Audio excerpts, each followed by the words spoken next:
Patay ang isang senior citizen na rider ng madaganan ng kasalubong na trailer truck sa City of Naga, Cebu. Patay ang 63 anyos na rider, habang sugatan naman ang 58 anyos niyang asawa na angkas niya. Nang madaganan sila ng kasalubong na trailer truck, alas 5:30 kahapon ng umaga sa barangay na Alad sa City of Naga, Cebu. Ayon sa driver ng trailer truck na si Denmi Lumayno, na habang binabaybay niya ang pakurbanang bahagi ng Naga Uling Road papuntang Toledo City, bigla umanong kumalas ang tali ng kanyang mga karga. At dahil sa bigat ng mga karga niyang bakal, natumba ang kanilang truck. Hindi niya umano namalayan na nadaganan niya ang kasalubong na motorsiklo. Inamin ng driver na medyo inaantok na siya ng mga oras na yun.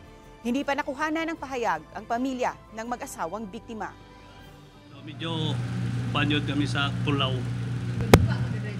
Medyo anak yun kay aircon man yun ang unit